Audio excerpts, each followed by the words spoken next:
Hello, everyone, and welcome to the afternoon panel session on integrated care, track A. I'm Ken Minkoff. I'm moderating this session, and I'm looking forward to wonderful input from our four panelists.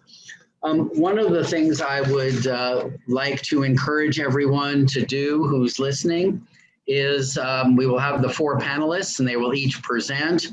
Then we're going to try to wrap up having questions at the end of the four presentations. So if you have questions, and you can submit them into the chat.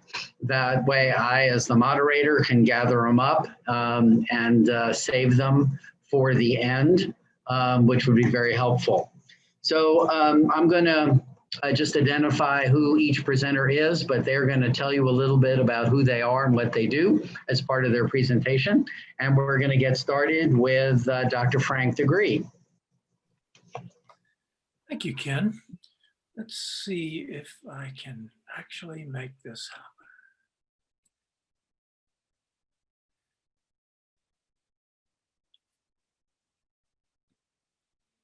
Yes. Is that a slide set that you're looking at?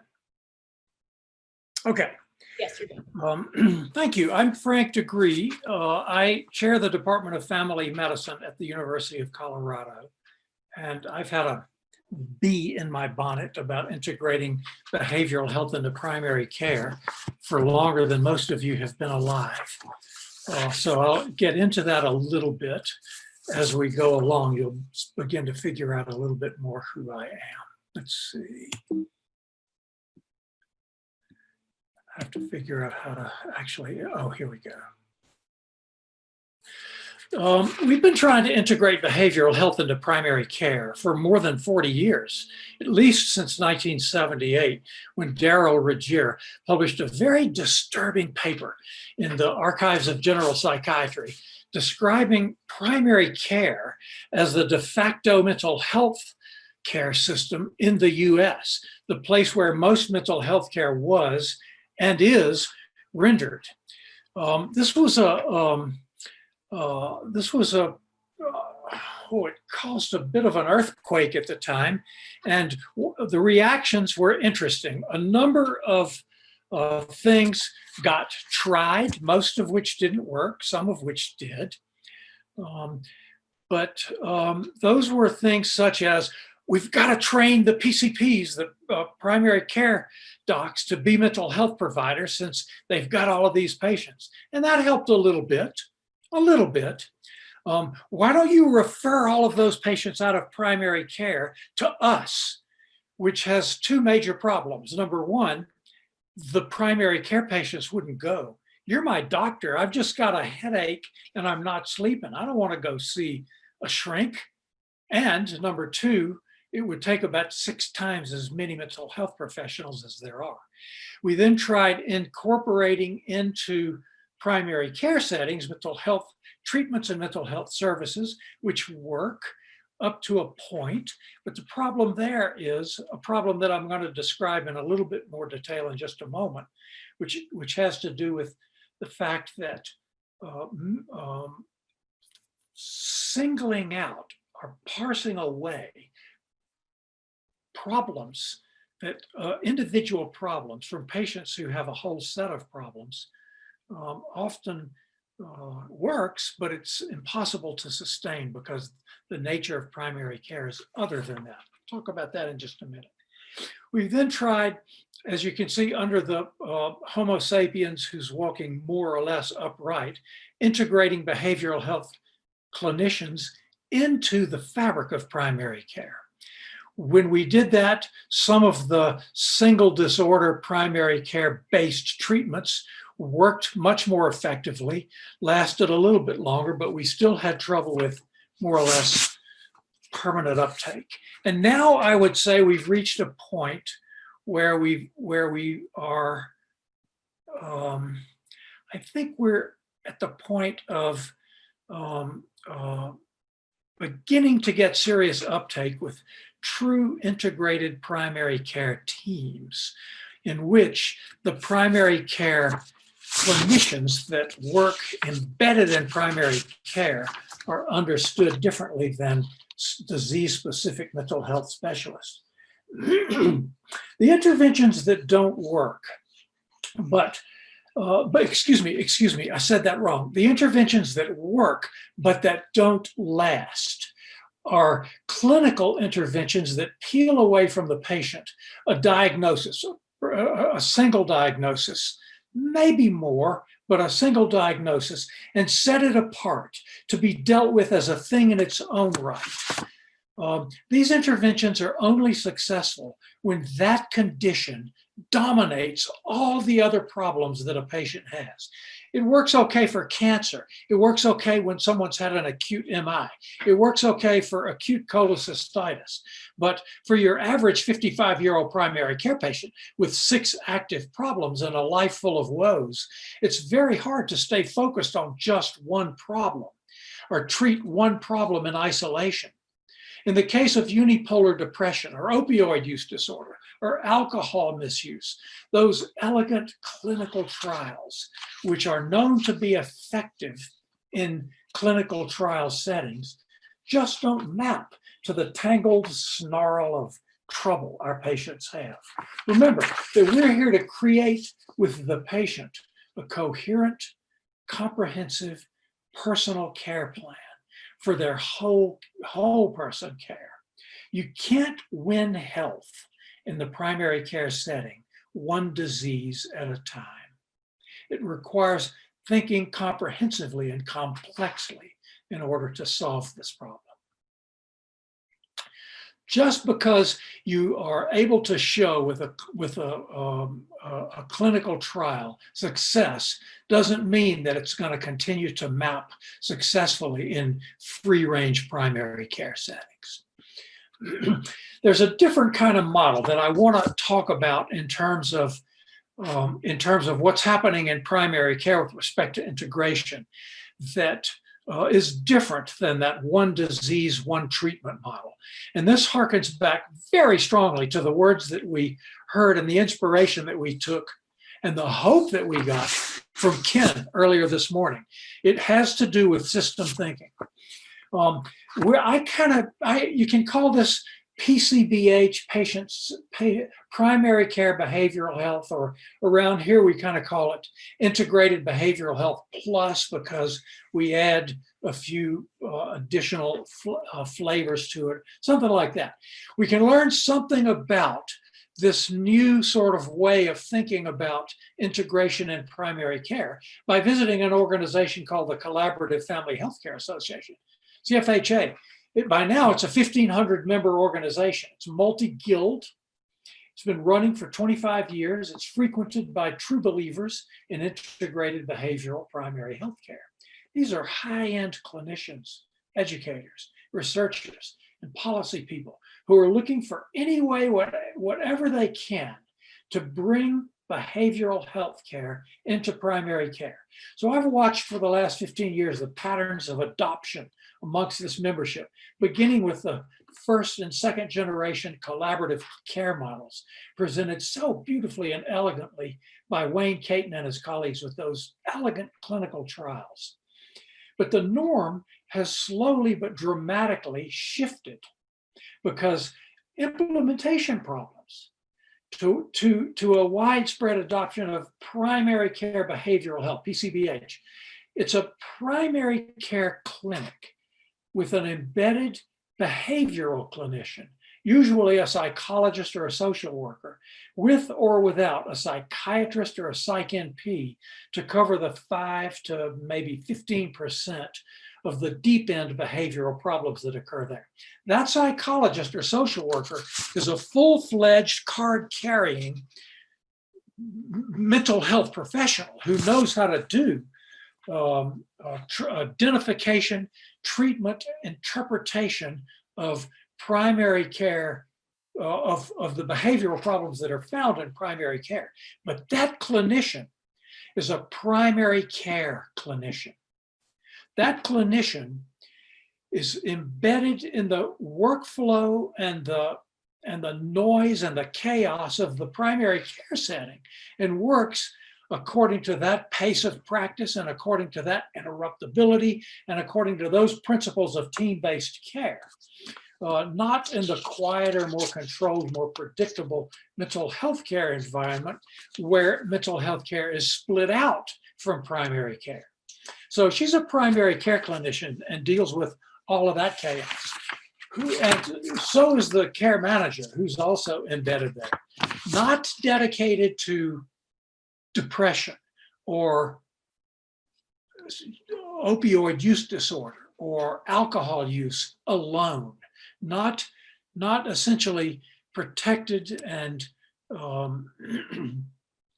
parsed away for those problems, but dealing with everything that's going on in the primary care setting that has a behavioral or an emotional or a mental, a psychological dimension, which is most problems in the primary care setting.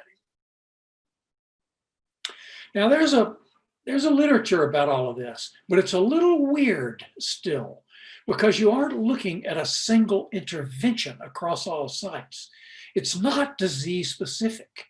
You're looking at integrated care as the active ingredient, applied differently in different practices to different conditions according to that site's most pressing problems and making use of whatever resources are at hand for that particular clinic.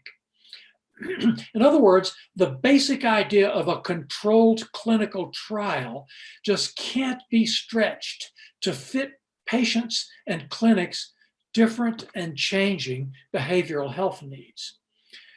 Here's what you can do to get started here. Go to the Journal of the American Board of Family Medicine, JABFM's September 2015 supplement. The whole issue is dedicated to papers from the ACT trial, Advancing Care Together. It was a trial that basically enrolled a bunch of clinics and practices into integrated care interventions according to whatever they needed the most and whoever was around to help them do it. We just gave them a lot of technical support, helped them specify their intervention and their outcomes very carefully, and measured the hell out of what they did. It's in that journal, and you can get a real flavor from reading through that as to how integrated behavioral care works in the real world. Another thing you can do is go to AHRQ's Integration Academy website. You can see it right there under the second bullet. The third bullet says integrationacademy.arq.gov. That website contains a lexicon with definitions of integration and behavioral health and so forth. It's got the English language literature collection, including the Gray literature on integration. It's got playbooks and measures, atlases, and best professional practices and resources for now doing this with opioid use disorder. And finally, PCORI is about to begin publishing. I think they're in year 3 or 4. I think they're in year 4 of a very large clinical trial that involves the same kind of behavioral intervention according to what the local clinic needs. And we're about to see a whole flood of papers from there. Finally, you can check out CFHA. They've got a website, they've got blogs and a listserv. Those are the people that are really moving this forward. So, Nostradamus degree. I make fun of one of my brothers. I call him Nostradamus degree because he makes predictions about what's going to happen in the world politically. And I mock him because I don't think he can do that. So I was describing these slides to somebody and they said, oh, you're making predictions. You're not making recommendations. You're Nostradamus degree. So I have to make fun of myself here. I have 4 suggestions or intimations or recommendations or predictions. Number 1, We must understand the work of the primary care clinician and the operational principles of primary care and reconceptualize interventions in that setting according to that understanding if we wish to develop interventions that fit into their work and their workflow. Otherwise, we're going to have people say, yeah, this works, it's great, I want to do it, and they won't be able to do it. Disease-specific interventions will never get us there. You cannot win health one disease at a time. Number two, this will wreak havoc with the controlled clinical trial, which is best deployed when the intervention can be standardized and when the target problem is so singular and so dominant that the context of comorbid conditions and family, social, and environmental factors that affect this target are in effect irrelevant. That almost never describes what is actually going on in primary care. Number three, disease-specific outcome measures are at best insufficient, at worst inappropriate and crushingly burdensome. Primary care's demonstrated value to individuals and population lies not in its ability to produce improvements in disease-specific outcomes, but in overall health and longevity. And number four, we need to quit being half-assed about mustering resources to actually develop and stabilize a sustainable model in primary care. Most primary care practices are operating right up to their gills, and they just don't have the overhead to plan and implement a workflow change, then fit that into their other workflows, then enjoy sufficient revenue from that added set of tasks to keep it as a first priority. Come on, quit trying to get quality on the cheap. We've been getting what we pay for, and we'll have much clearer and better demonstrations of the effectiveness of integrated care when we give it an honest run. And finally, I have one final thought. Integrating behavioral health into primary care directly captures one of the cardinal features of primary care that confers value: comprehensiveness. When you include the behavioral dimension of a primary care patient's mental problems, then you just expand the comprehensiveness enormously. But there's one great value capturing gesture that we need to make next as a norm in primary care, and that is practicing in the context of family and community. We need to partner and integrate with public health and community resources if we really want to realize the full value of primary care. Thank you. Well, thanks a lot, Frank. And I know you ran a little over, and as the moderator, I was instructed to stop you, but I was worried that the wrath of Nostradamus would turn in my direction, and I didn't want to risk it. Sorry, I want to introduce our next speaker, Dr. Perry Dickinson from the Department of Family Medicine at the University of Colorado Anschutz Medical Center. We'll be talking about behavioral health integration and primary care practices, results from the Colorado SIM initiative. Great, thanks, Ken. Can you see my slides okay? We can, thank you. Excellent. So the Colorado State Innovation Model ran from 2015 through 2019, ended up last July, and had a major focus on implementing the model of integrated behavioral health that Frank just described. So I won't go into it in great detail. We realized that some practices, primary care practices in Colorado, wouldn't be able to fully integrate because of resources, et cetera. But we were striving for as high a level of integration and improvement in behavioral health services in primary care practices as possible. And so I'm going to present just some high level details about that project and its results as a little bit of a window into the status of integrated care in Colorado. If I can get the slides moving forward. There we go. So the Colorado State Innovation Model Initiative was sponsored. It was a governor's office initiative across the Hickenlooper and Polis administrations, funded by a $65 million contract from the Center for Medicare and Medicaid Innovation. CMMI's SIM program nationally required states to develop and test innovative models for transforming healthcare payment and delivery systems and moving toward value-based payment. And Colorado focused specifically on supporting primary care practices and integrating behavioral and physical health and to prepare for alternative payment models. Slide here. So there are multiple elements involved in Colorado SIM that I'm not going to go into.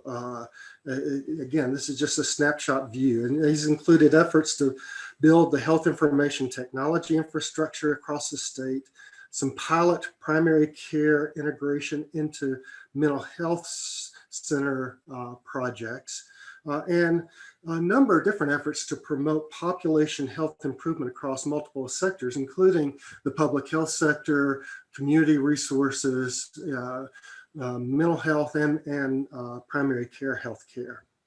The focus for this presentation is on the efforts to support primary care practices in implementing integrated behavioral health as part of a model of advanced comprehensive primary care.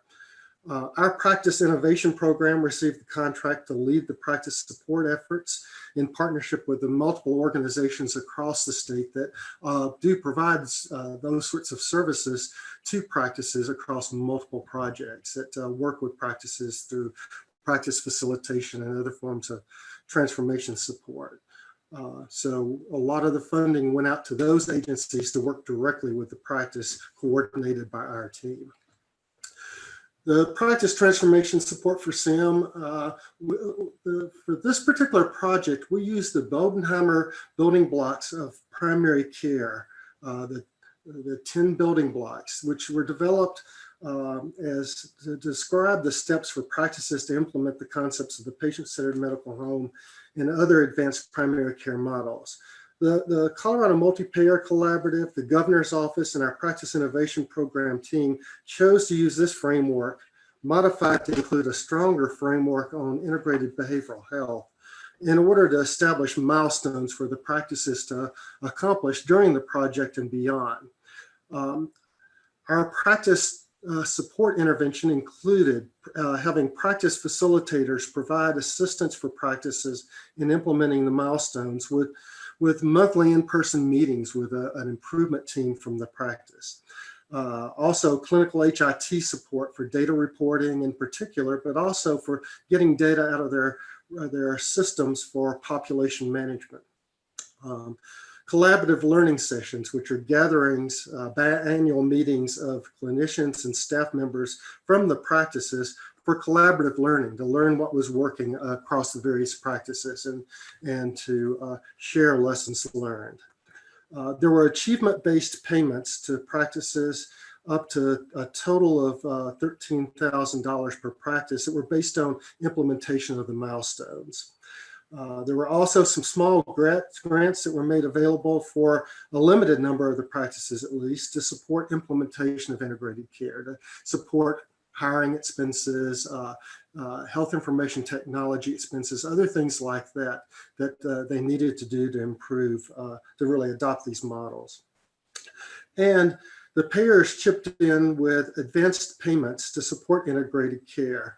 That varied quite a bit across payers and across the various health plans, but there were some dollars being put in by the health plans also to support the practices moving forward. We rolled out the support in cohorts of practices, adding a new cohort each year. The cohorts 1 and 2 received 2 years of support, and then cohort 3 didn't come in until the last year of the project, so they only received 1 year of support.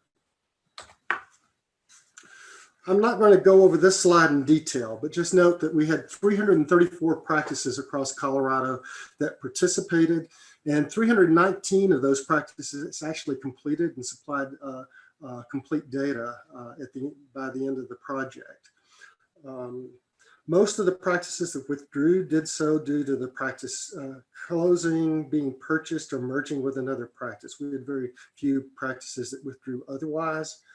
We had a great geographic reach. As you can see, almost a third of the practices, not quite a third, were in rural sites, and they were really scattered across the entire state. We also had good representation across the full range of pediatric, general internal medicine, and family medicine practices, including a number of somewhat atypical sites like school-based health centers and some other places like that. Next slide here. We used a number of practice assessments to help practices in their self-assessment and planning and implementing the milestones and to evaluate their progress. The comprehensive primary care practice model monitors a validated instrument that we'd used in previous projects to assess implementation of the building blocks. And here in this project, we used a revised version to assess implementation of the milestones.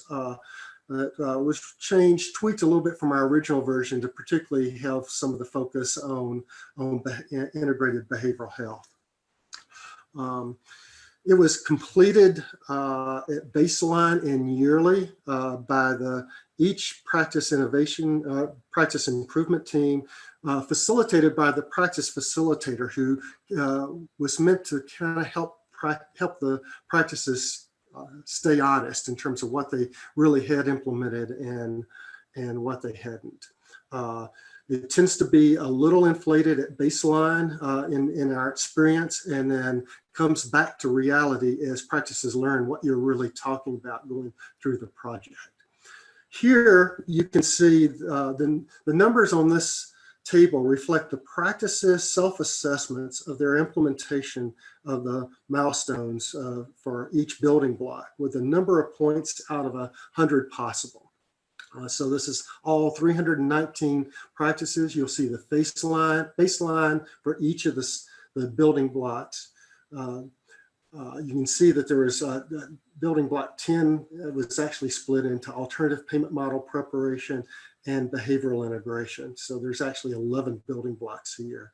And so baseline scores and then final scores, along with the amount of change across the project, which probably under reflects the real level of change, since practices tend to be inflated at baseline. The change over time was highly significant at p less than 0.0001. And other instruments that we used to look at the implementation of the various milestones by the practices reflected the same thing, actually agreed with this. I'm not going to go through all of those because there's just not time today. But the bottom line is the practices actually did implement the elements of this model, both in terms of behavioral integration, but the other different building blocks that are necessary for them to move into an advanced comprehensive model of care that includes behavioral integration. There were other measures of clinical processes and outcomes that are also very important. And it's important to look at their actual, what they're doing clinically as they're seeing patients outside of just what sort of processes they are implementing. We were a little limited in terms of how we could look at actual patient outcomes. But, two ways were through clinical quality measures. First of all, the adult practices used a depression quality measure that looks at the percentage of patients screened and followed up for depression. You'll see that there was a pretty substantial improvement compared to a lot of other quality improvement projects. This is a pretty impressive improvement in terms of these percentages. And we felt real good about that. And again, highly significant. The pediatric practices in particular used a maternal depression clinical quality measure. It looked at the level to which they were screening mothers of babies that they were seeing for maternal depression. Very substantial improvements in that area across time as well. So we felt good that we were actually impacting more directly some of the clinical care that patients were receiving. We knew going into the project that some practices would not be able to implement full behavioral integration with one or more on-site behavioral health professionals due to a lack of availability of behavioral health professionals, lack of resources, variety of other issues. But there have been multiple things those practices could implement and improve their care of behavioral health issues. However, This slide shows at the end of the project, we asked practices to tell us what form of access they had to behavioral health professionals. And you'll see out of the 319 practices, 248 said that they had some form of on-site behavioral health provider. 173 actually said they had full-time on-site, 101 part-time, and they could respond with more than one category. So that's 78% of the practices actually achieved on-site integrated behavioral health. I'll also note this full-time telehealth. There are some real innovative models for online integrated behavioral support that developed across the project, and 12 practices reported that they were using that. And that's a fascinating group that I won't even really touch on today, but some real interesting telehealth solutions that came up. And then you'll see some of the others there. Remember that the 248 practices with on-site behavioral health care. We had a major question as to, at the end of this project, were the practices going to be able to sustain the integrated care, the on-site care in particular? Is it going to be financially sustainable? And are they going to keep doing the things that they adopted during the project? Here, we asked the 248 practices that had on-site behavioral health professionals whether the integration of an on-site BHP was financially sustainable. A little less than a third said yes, that the additional revenues they were receiving through current payment models covered the cost of providing integrated care. Many of those were participating in the Comprehensive Primary Care Initiative. A little more than a third said yes, the revenues from the current payment models for integrated care weren't sufficient, but the service could be sustained through other revenues, and then 89 said no or unknown. So most would be sustained through current revenue. Take that 89, we asked them whether they'd continue to offer integrated care even though the revenues weren't sufficient. 75 of the 89 said yes, 13 said they weren't sure yet. Only one said no. So we felt really good, at least at the end of the project, that the practices were going to sustain the changes in the integrated care that they were implementing. Real quickly, a summary. We feel like the project had a very high level of success for practices in accomplishing the milestones that were set out for them, both implementing both behavioral health integration and other aspects of advanced primary care. The practices improved their care of patients with behavioral health issues, including their clinical quality measures related to behavioral health.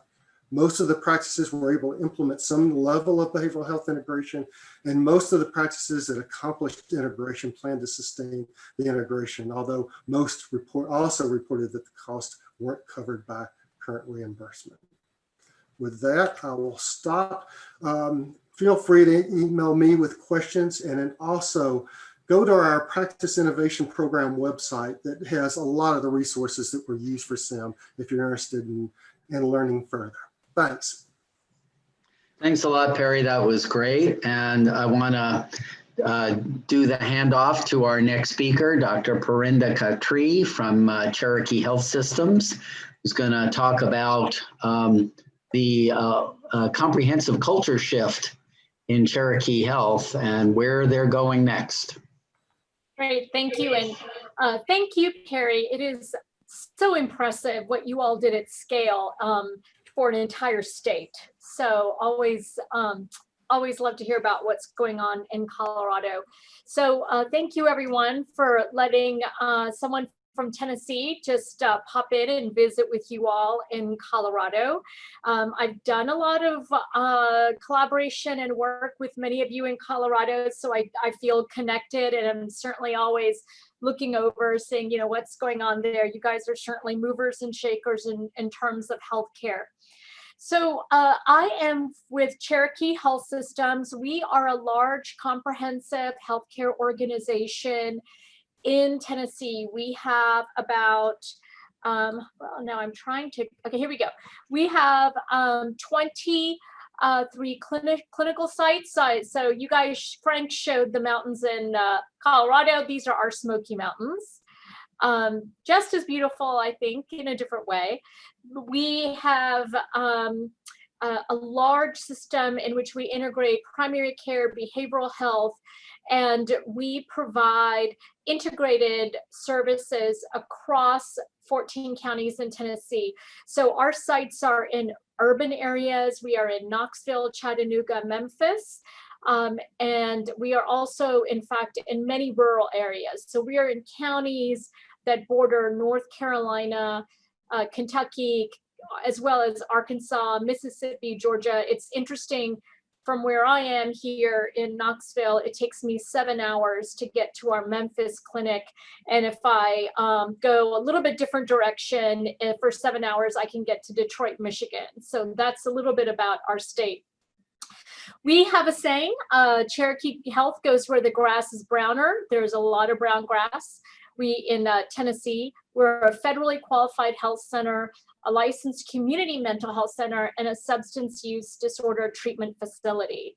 Because we are so spread out, outreach and care coordination has been critical to our role as a community health provider. We also have been doing telehealth. This is now 20 years. Our director of psychiatric services started telehealth 20 years ago with some old telephone lines just to give access to care. And then we focus on training of healthcare providers, and we have had to move into the world of healthcare analytics and value-based contracting to support our model. So just a little bit about us and our strategic emphasis. I have started all my talks on integration by saying integration is not the goal, okay? Integration is a means to an end. It's very easy when there is a topic that is kind of the topic du jour, you know, it's the sexy topic. People use population health the same way, that they just throw population health out there, and it just, they feel like, oh, all of a sudden what they're doing, you know, seems to have more merit. But we have to focus on, what are we trying to achieve here? Is the goal integration itself, or is our goal access to care, improved value, healthier lives, better quality of lives, and health equity in our communities? I argue those are the goals. And for us, thus far, integration has been the most effective way of getting there. And if there's another way, we'll do that. I mean, we've got no allegiance to the how, but we do know the why and what our goal is. So I want to orient everyone, pay attention in integrated care. Keep your eyes on this target. So one of the key things that I think have been critical in our success in integration and lessons learned, frankly, from doing this for 40 years, we just have a lot of battle scars from this, is that integration is not just taking a behavioral health provider and plopping them in a primary care setting. That's just a geography change. That when we think about integration, we have to really broaden our view and look at this as practice transformation. It is, in fact, organizational, functional, service, and clinical transformation. This actually comes from the World Health Organization. And I've started using it because I love this view that it's not just about the clinical aspects of this. And I think that's why a number of integration efforts fail, is they try to make this a siloed program. But what we're saying is, we're bringing organizations either to merge together or to connect and be coordinated in a certain way. We are aligning functions. We are looking at different services and saying, how can they complement one another? And then certainly there is the clinical integration. But one thing that has been critical for us in our success has been making sure that when we have blended behavioral health and primary care, that we do it from the bottom to the top, to the top to the bottom, from the side to the side, that every aspect of our delivery system has to be aligned. And we have to recognize that we have to look at the broader issues as well as the more what you would consider clinical, like traditional clinical issues. So that's kind of our frame.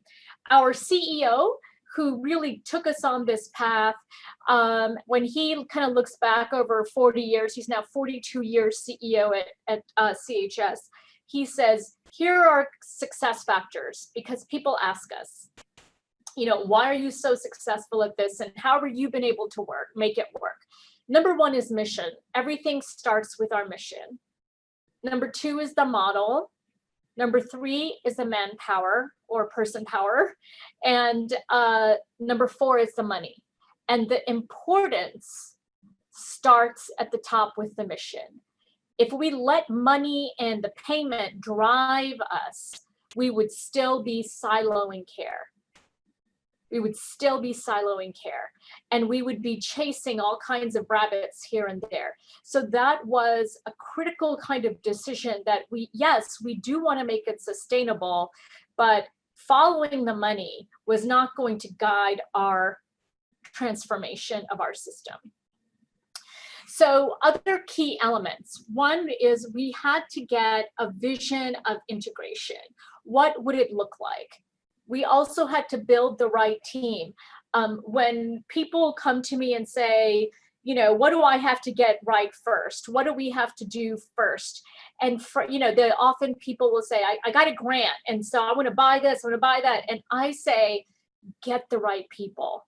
If you get the right people, your entire process becomes transformed. And if you buy the best things in the world, whatever you need, fancy telemed equipment, fancy chairs, fancy radio phones, whatever, and you have the wrong people, it will fail. So building the right team, which means workforce, cultivating leadership at all levels. And by leadership, I really mean change agents and people who are empowered to make decisions and know that they are supported, whether the decisions work out or not. I mean, sometimes it doesn't work out, but people need to feel empowered. And you have to have a culture of team-based care. These are really key elements for our organization that have been pivotal in the success and sustainability of integration for us. So just a little bit about our model. I think Frank had described it. Some people say PCBH, et cetera. I really am more focused on the patient experience and family experience. I really don't think patients care what we call the model. They want to get good care. They want access to care, and they want it to be easy and seamless, and they want it to feel like they are engaged and it is organized around their needs, not the system's needs. So just briefly, we do have our behaviorists, either a licensed psychologist or clinical social worker on the team. We have a consulting psychiatrist. CHC is a community health coordinator, and we are in the same space. We just operate as a shared team clinic. So we want to make sure that when someone comes to our system, the access is really to the team rather than parallel play, one person, then the next person, then the next person. It really has to be merged into something that is greater than its parts. And Frank gave some great resources for learning more about the model. Certainly our approach has been written up in a lot of those resources. So happy, to give you more information if people are interested. And we also are unique in that we do have the continuum of specialty care services. Now that we talked about kind of our mission, remember we go where the grass is browner, and our model, we really bring the entire team together for primary care. Let's talk about workforce. We are a safety net health system. And with that means it is very, very hard for us to, sorry, I was just looking at the chat. Very hard for us to hire people when they can be out in private practice or whatever, academic medicine, VA. Basically, everybody pays more than us. So we became a learning health system, and we build our workforce. We grew our own, and I cannot recommend that enough. I know that many of you have done that, and I will also say being a learning health system energizes us and our staff in a way that really nothing else can. So that's one thing we did, and that saved us. It has absolutely saved us in terms of hiring. Okay, let me just. I'm going to, here we go. The other key factor has been collaboration and partnerships. Frank talked about this. We cannot do this alone. We can't. If we think we can do it all on our own, we're sunk. We're sunk. So here's what we did. We built partnerships with schools. We have school-based health centers. We have clinicians in schools. We hired, here's a picture of Helena Lobo and some of her team, promotores. We have outreach workers. They go to the farms. During COVID in particular, they have been unbelievable in terms of helping us with testing and education, even partnering with payers for the longest time. I really saw payers as the enemy, to be honest, but we have to realize that if we want this to work, we have to partner with payers. The money, now let's move to the money. The money really means that you have to align everything you do. Align everything you do and get the data. The data is critical. If I can say one thing to you, if you want to know how are we going to make this work financially, and Perry really showed a lot of the quality improvements, make sure your data is accurate, precise. This is not easy, guys, but work on it, accessible and action oriented. So we've got a powerful clinical informatics engine infrastructure. And just a little bit about now, given all those four M's, what are some of the facilitators and barriers? I'm sure you can resonate with all of these. And I just want to wrap up just with one key point, that when you look at the evidence in everything that everything that we do, there is one common element, and that common element is relationships. Healthcare is about relationships. Whichever way we layer it, this is what we need to focus on to improve the healthcare and the well-being of our communities. Thanks. And I will stop share. Thanks, that was great. Perinda, really appreciate it. For those of you watching, please put questions into the chat. So far, there are no questions in chat, so there's room for improvement. And I'm going to shift to our final speaker, Dr. Antonio Chiesa from the Kempe Center at the UC, and she'll be talking about the CARE network. So take it away. Well, thank you so much. And I'm going to assume that everyone can see and hear my slides unless I hear otherwise. My name is Antonia Chiesa, and I'm a pediatrician, but more specifically a child abuse pediatrician. And I'll be talking today about the Child Abuse Response and Evaluation Network. And I'm really going to be talking at a pretty granular level today about some statewide work that we have developed. But hopefully by the end, I'm really hoping to connect for you some of the larger scale concepts that you've already heard about today. The CARE Network is a state-funded network that was created to provide a standardized response to suspected child abuse and neglect. And it's really a goal to provide quality medical care. And while I would have loved to have started with integrated and long-term behavioral health care, we did start on a little bit smaller scale, and we've included a behavioral health screening component. This is a pretty new project. We're considering this pilot year one. This is state funded through general fund dollars and created through a House bill last legislative session. It is funded through the Department of Public Health and Environment, which we feel like is a pretty important component of the project, which I'll get to a little bit later. We're a network of trained providers around the state, and kids who are eligible to be seen include those under 6 for concerns of physical abuse or neglect, and under 13 for sexual abuse. And what we do is provide, as the Kempe Center, the ongoing support, training, and mentorship for these designated providers. This graph is sort of an idealized version of the hub and spoke model that we've conceptualized, where Kempe, which is the department within, or the section within the Department of Pediatrics, really dedicated to the study and treatment and prevention of child abuse and neglect, houses the experts and is really sort of the resource center at the hub of the model. And at the spoke are these regional designated healthcare providers. What I think is really important about this picture is that it also includes these really important family serving systems that are also a really important part of the project. Our designated providers are medical folks with a specialty in pediatrics, family medicine, internal medicine, or emergency medicine. And we include physicians and advanced practice providers.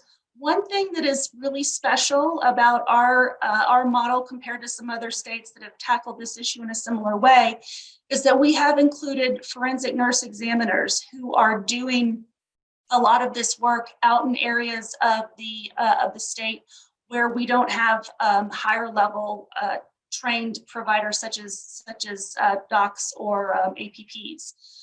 Those forensic nurses have a little bit different scope in our system in terms of the types of cases, just because of the limitations of their certification, but we're really proud that we've included those super engaged and knowledgeable practitioners. Like I said, this is a pilot year, and so I feel a little bit hesitant to tell you that in our first year, we have yet to recruit behavioral health providers, but our goal is to really focus on trauma. And so ultimately to have providers who are trained in evidence-based trauma treatment modalities, both in child development and complex trauma and family systems. And you can see here that we are recruiting doctoral level providers as well as master's level behavioral health clinicians. For now, the behavioral health screening will live within the context of the medical care. Our process, first and foremost, is holistic. And so you've heard today the importance of not just talking about the disease at hand, but the broad spectrum of medical conditions. But for us, what's really, really important and highly emphasized is the importance of the family context and the psychosocial environment for the child. And so the providers aren't just doing a medical examination, they're not just doing a behavioral health screening, but they're looking comprehensively at the psychosocial strengths and challenges for the family and also for any needs. We've set best practice standards. I'm not going to talk a lot about the medical best practice standards because we're a behavioral health conference today. I'll share those with you in just a second. But we have set some quality metrics around the provision of both types of care. What I think is one of the biggest strengths of our program is that we are very community specific. When I started this work, before we even had a bill written, I went around the state and tried to understand what is the current functioning, what kind of services are available across the state. And what I learned, and many of you already know, is that each county is its own distinct domain, and many regions they operate in very different ways. So the relationships are very different. Some regions of the state had no provider who was interested in this patient population. They would send a child across the state if there was a question of sexual abuse, for example. Some communities were already working in a very collaborative way. The medical providers were routinely meeting with public health, who were routinely meeting with child welfare. But we are a very disparate state in that functioning. And so we've really looked at how we can support each designated provider in developing the relationships that need to happen in their region if they aren't already there. I think by housing our project within the Department of Public Health, we are really opening up access for lots of different referral sources. So ideally, we love to have every child welfare referral or patient or child that's referred to child welfare come into our project for an evaluation. We think that the medical persons can add a great deal of information to even just the child welfare process, but we are not limiting access to our project or our network to just child welfare referrals. So another provider might refer, a school might refer, a child advocacy center might refer to a designated provider for the medical evaluation or the behavioral health screening. And our consent includes a process where the families who come to our network know exactly why they are there, and it's with the family's permission that we are doing these evals. While ideally someday we'll have improved integration across all of our network sites for behavioral health, right now what we're trying to do is first start with that behavioral health screening, then engage behavioral health providers in communities where they exist. Again, there are some communities where they aren't, so we're trying to think about solutions for those places that don't have trauma-trained specialists within their region. And then when they do exist in those regions, help creating the connections and the relationships between the medical folks and the behavioral health folks so that we can have coordinated handoffs for kids who are identified with additional needs.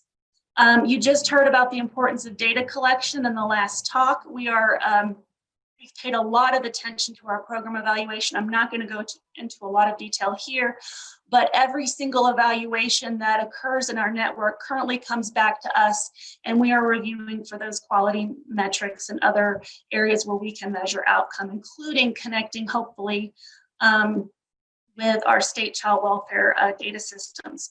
About half of the general fund dollars for this program are devoted to reimbursement to the medical providers themselves, the designated providers themselves. And so they're still billing their traditional healthcare insurance or behavioral health benefits for the portion that they would have done anyway. But we are reimbursing for those things that are traditionally non-reimbursable that take a little bit of extra time. The training, the mentorship, the connecting with those other family serving systems, the writing of a more comprehensive and detailed report that then can be used in non-medical environments. And then we have a pretty extensive training and mentorship program here, which I'm not going to go into a ton, but it does start with a 2-day new provider training, and then ongoing education throughout their participation within the network. And then we have a close ability to provide direct consultation to the providers if they need it on a more urgent basis. Our behavioral health standards are really developed, and we're using a model called the CARE process model for kids older than 6. This was developed at the University of Utah within their Department of Pediatrics in collaboration with Intermountain Health by a child psychiatrist who's also a child abuse pediatrician. It's really focused on trauma screening, but does screen for suicide. And then for children under 6, really entails more of a clinical interview of the caregiver and the child. Ideally, once we have behavioral health providers recruited, they're just checking my time. It looks like we have 2 minutes left. Their scope will be obviously broader than the medical provider, so they'll be able to provide a more comprehensive assessment than just a screening. Our CARE, the CARE process model has been tested and validated in lots of different environments. This is just a brief depiction of the screening tool. It's really nice for primary care providers because they can do this, do the screening. And if there's something identified within the primary care setting that doesn't require a referral to community mental health or trauma-based treatment, then they can provide a brief intervention within the primary care office setting.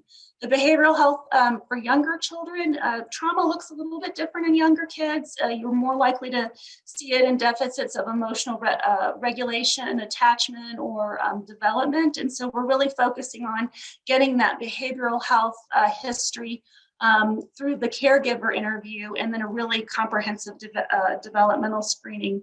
Hopefully still able to provide those anticipatory type guidance within the primary care intervention for those kids that just have mild dysregulation. For example, primary care provider might be able to talk about sleep regulation or deep belly breathing for relaxation. So while we're not, I would say at this point, that traditional behavioral health integration, and I stole from Dr. Degree here, and I hope it's okay. But I really think that we are really aiming for this population health definition where we are multiple systems and agencies organizing and working together to improve the health outcome of the communities that they serve. And really, I like to think of this as much more beyond just child abuse and neglect.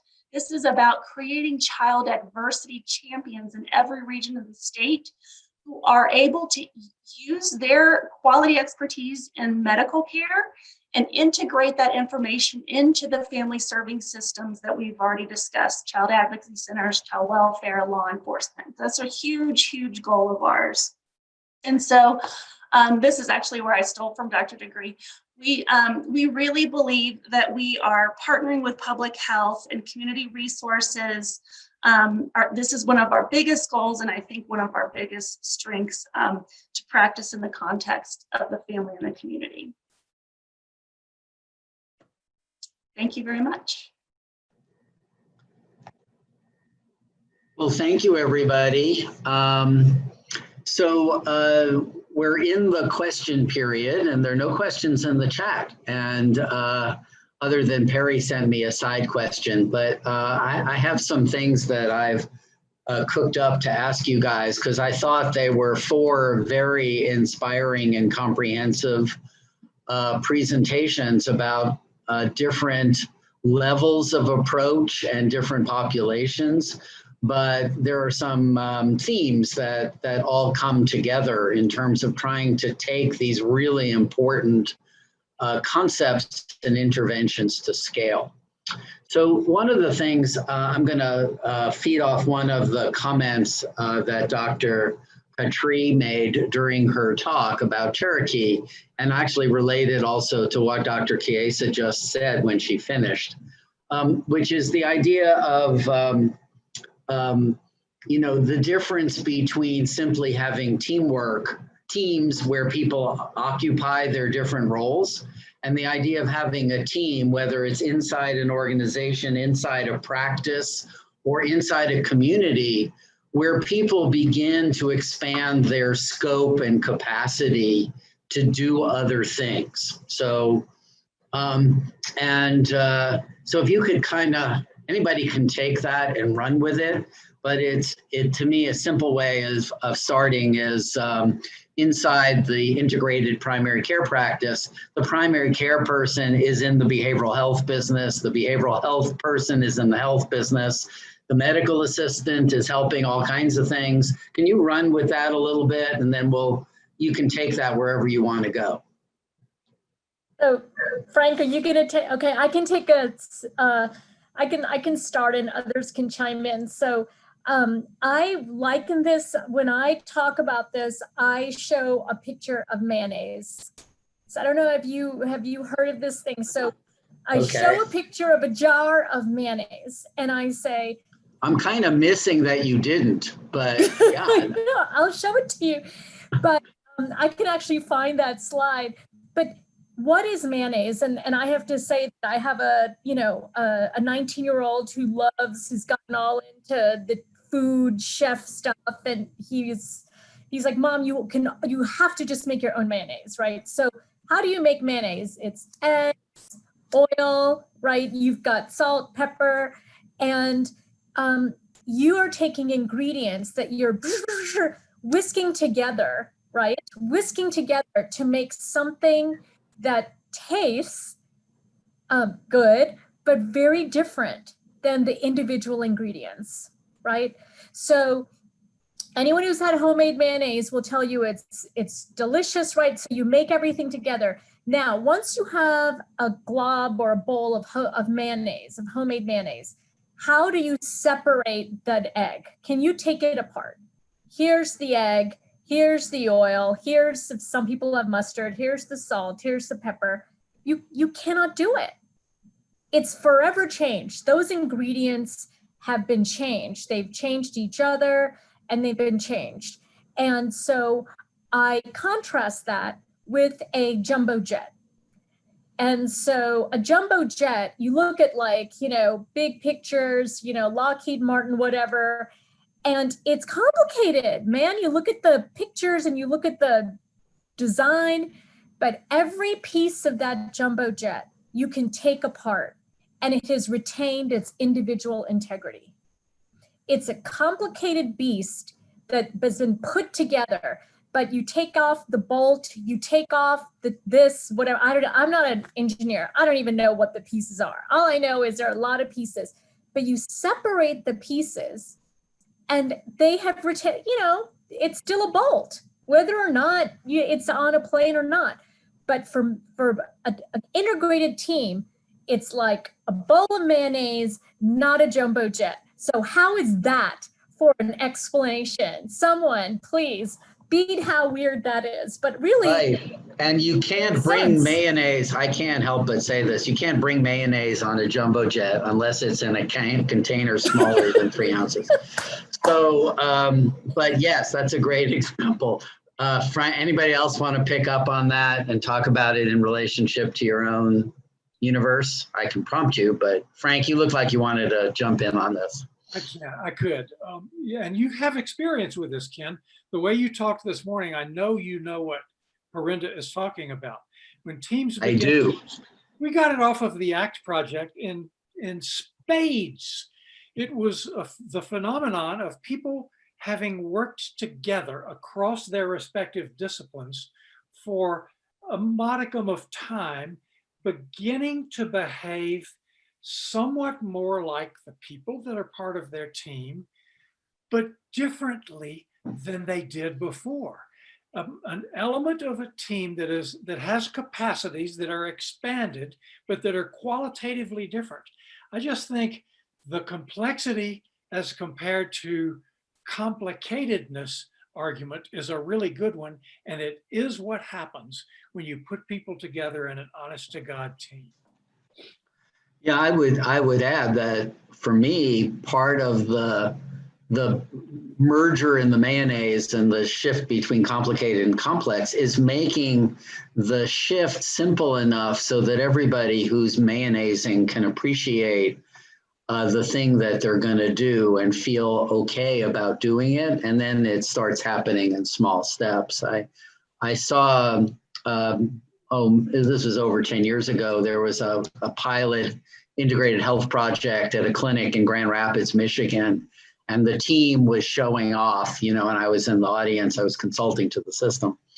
And the social worker said, well, the moment, I had all these trainings on diabetes, which totally fried my noodle. But the thing that made me realize I was a different team member was the patient asked me if she could take her medicine differently. And I read the bottle and it said she could, but I didn't feel confident because I'm just a social worker. And I called the doctor on the team and he said, can you read the label? And I said, yes. So can you tell her what's on the label? And he said, yes. I said, go ahead. And at that moment, I realized I was an integrated team member. So anyway, Antonia, you were talking about expanding the capacity of the child welfare people to do things. So I thought that was a great lead-in for the community component. Yeah, and I will tell you, can you see my screen? Yes, we can. We can see the mayonnaise and the plane. The mayonnaise versus great. the plane. Indelible. There you go. Go ahead. I'll steal that too, since I've stole so much of other. I will tell you, child welfare is having this exact same conversation. And they are talking about how to disrupt their system of addressing issues.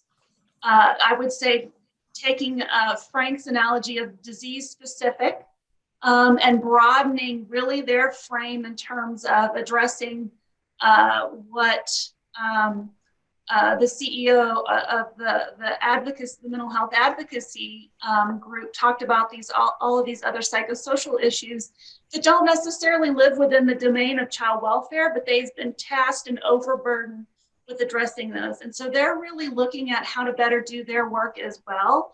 And I think that as medical providers and public health experts, I think we would serve each other by working together to think together on both systems. Great. Those are pediatric minded. Yeah, and Perry, along the same lines, you showed the 10 building blocks and then the 11th behavioral health integration. But I was thinking actually the behavioral health integration had to be in part of all those other 10 too. And it's the same idea, so I wonder if you could talk to that one. Yeah, every element of the change model of the 10 building blocks feed into the integrated care, and being able to do that successfully. We've learned a lot about how to promote team-based care over the years of working with practices around new models of care. Well, one of the key things is you kind of have to get the ingredients all in a bowl. You have to get people actually meeting with each other and talking to each other and understanding what each other brings to the plate. And then working through kind of a new workflow for the practice in order to get to the point where you make mayonnaise. And for a lot of practices, you don't see that happening. You throw the different ingredients into different places and it never really comes together to form the mayonnaise. So for us, one of the key things in approaching practice transformation support to do integrated models is getting the people in the room, talking to each other, talking about what their roles are, getting an understanding of those roles, and then beginning to really understand what each other does in the context of taking care of the families and patients that they're taking care of. And then the goal long-term is to really get an enhanced sense of heedfulness within the practice to where people understand their roles, how they fit together, to the point where if someone's missing from a practice on a particular day, people, while they may not do the exact same thing that the person who's missing would do, they can fill in seamlessly to make things continue on. That's kind of the if you really wanted to measure the ultimate in team-based care, you're looking at that, I believe. So again, Great. the key thing is getting people together to where they understand each other, because if you don't bring the ingredients together, you'll never have mayonnaise. Okay, so we have a question in chat. Yay, we have arrived. That's a metric of success. I was going to ask all you guys, by the way, to talk about substance use, so maybe you can work it into the thing I'm going to ask from the chat. The person says, it sounds like integrated care models would be beneficial for nonprofit organizations working to support wellness and prevention in general. How do systems that work/input into integrated care align values with integrated care? Any concrete steps to move along that path? I'll get us started. Go ahead. And yeah, we're running out of time. I don't know what the deal is, whether we all turn into pumpkins in 2 minutes, but okay, in 15 seconds or less. I believe that this is actually a simple gesture of engineering, of creating value statements that are exactly as you spoke to early this morning, Ken. We agree on simple things. Because it's simple does not mean it's easy. In fact, our Department of Family Medicine has now developed and operates a policy center so that the incentives can align with our values. We try to create policies that help social service agencies, education, transportation, food, align with what we're trying to do in healthcare and in public health and mental health, so that those values can fall into alignment and we can more easily work together. excellent. Who else wants to take a crack? Well, building on that just briefly, I think one of the things that our SIM initiative did in Colorado was it really initiated a lot of multi-sector conversations around how to deliver better care that went much more broadly than just primary care, mental health centers, et cetera. It's the same sort of thing I was talking about in terms of team-based care. Otherwise, if the people who are trying to deliver these services don't come together and start talking to each other and breaking down the silos that exist between, across the different areas, they never get anywhere in terms of really and truly, integrating services. It very much follows the same line. Bring people together to really understand each other, understand what each other has to offer, and then beginning to develop joint models. If you have a joint vision of where you want to go, and then pull people together to kind of to talk through how to get there, I think it really moves things along the line. That multi-sector, multi-stakeholder engagement is crucial. Great. So I was going to add one. There's another question, if maybe we can squeeze it in. But so one of the things I was going to say to the questioner is getting back to the idea of making it simple. I don't know what the mission of the organization is, but whatever your human service mission might be as a nonprofit, the people you're serving or the partners you're working with have health in the middle of something that's important. And it's helpful to, first of all, develop a shared vision and develop the collaborations, but also realize that your staff with a little bit of support can be really great health partners to people who are struggling, because they probably know better how to get connected to primary care than their clients do. And they know how to follow health recommendations better than their clients do, and they can help them. And a little bit of that is better than just sending them off in the other direction, saying, well, I can't figure it out, but I hope you can. So, so that's a small step. So this is the final question. Is there a national, Antonia, you were answering the question. So you want to hit it? I don't have a It's on the national. chat. I don't have a national answer, but I do think Colorado Medicaid has been pretty receptive to rethinking, revamping of payments, at least around pediatric care. How they're necessarily implemented in a given RAY or area is a little bit dependent. And so the counties can be pretty creative when it comes to thinking about how to use Medicaid dollars. And I think that flexibility has been nice. Yeah, and the question was about, some learning community collaboration to help CMS develop better mechanisms, payment mechanisms. CMS, as many of you know, is funding a lot of Medicaid, Medicare kind of innovation projects and creating learning communities for those projects around the country. The translation of all of that into implementation at a state Medicaid plan level and an MCO level and all that, it's really challenging. But one project I would like to share, I talked to Frank about this. I am co-editing on behalf of the National Council for Behavioral Health Care's Center for Integrated Health Solutions with Lori Rainey, who's a famous Coloradan in this space, and Henry Chung from New York, and Joe Parks. We're putting together a 2020 white paper on primary physical health, behavioral health integration with an eye to how to measure progress at all different levels, practice level, organizational level, system level, and then connect that to different kinds of payment innovation and regulatory support.